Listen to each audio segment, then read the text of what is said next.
Hello my dear friends, welcome to my new vlog. आजच्या दिवसाची सुरुवात ही आदिराजच्या अभ्यासापासूनच चालू झाली. त्याचा व्यवस्थित अभ्यास वगैरे घेतला. आपल्या धन्नूच्या पाट्या आल्या होत्या, मग त्या पाट्या बसवण्यासाठी शोरूमवरती गेलो.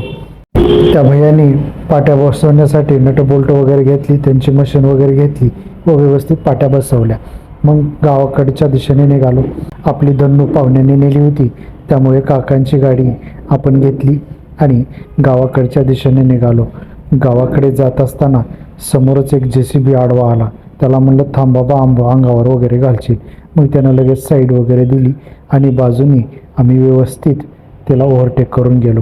शेतामध्ये पोहोचलो. हरिभाऊ सोबत आले होते.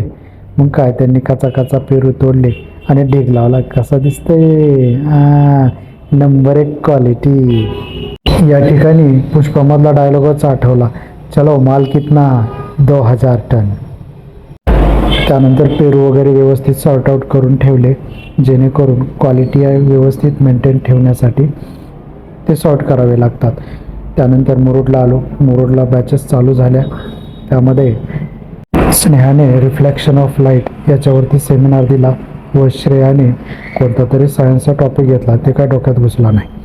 त्यानंतर मॅडमच्या सायमल्टेनियसली बॅचेस चालू होत्या. त्यामध्ये इमॅजिनेशन हा प्रकार चालू होता. लेकरं काय नाचतच होते.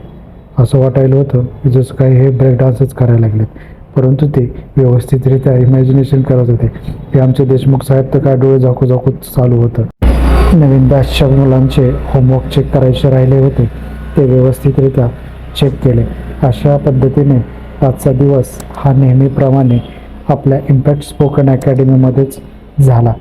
जर तुम्हाला व्हिडिओ आवडला असेल तर शेअर करा, लाईक करा, शेअर करा. थँक्यू.